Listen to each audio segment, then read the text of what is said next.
तो वहीं बिलासपुर के सीपत में एक कलयुगी पिता की करतूत सामने आई है, जिसने अपनी ही 4 साल के बेटे की हत्या कर दी। दरअसल आरोपी पिता को यह शक था कि यह बेटा उसका नहीं है और यही वजह है कि पिता ने पत्नी के मायके जाने पर बेटे की हत्या कर दी और शव को घर में ही छिपा दिया। शराबी पिता से जब पुलिस ने पूछताछ की तो सारा मामला साफ हुआ, जिसके बाद आरोपी पिता को गिरफ्तार कर लिया गया है।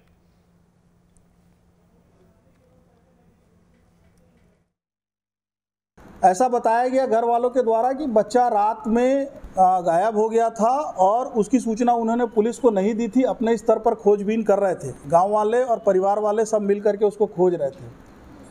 बाद में सभी से बातचीत की गई। बातचीत के आधार पर प्रथम दृष्टया ऐसा लगा, चूँकि मामले में मोटिव जो था वो क्लियर नहीं था, तो मोटिव तक पहुँचने की कोशिश की गई। इसमें बच्चे के पिता से जब कड़ाई से पूछताछ की गई तो उसके द्वारा ये स्वीकार किया गया कि उसने अपने जो उसका बालक है शौर्य उर्फ बल्ला, उसकी हत्या की है और बाद में उसकी बॉडी को अपने घर में पलंग के नीचे छुपा के रखा था।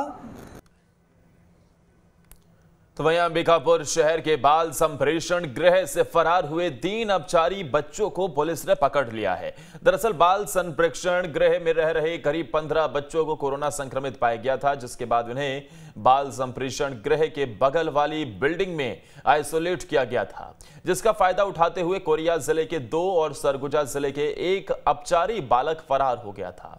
जहां एक बालक को फरार होने के 1 दिन बाद ही पकड़ लिया गया, जबकि अन्य 2 इन बच्चों को विशेष टीम गठित कर पुलिस ने पकड़ लिया है।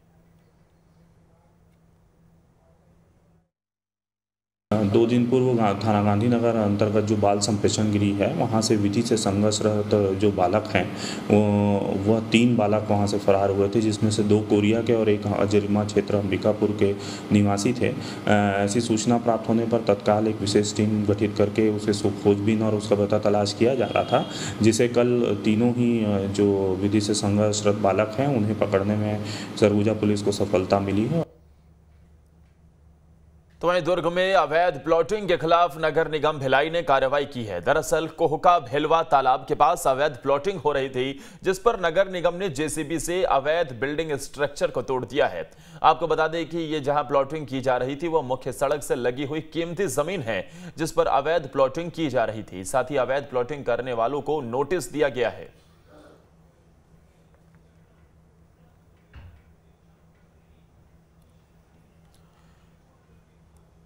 बारिश का मौसम शुरू होते ही वन विभाग ने अपनी कार्य योजनाओं में तेजी लानी शुरू कर दी है। वनों के प्रति लोगों में जागरूकता फैलाने का काम भी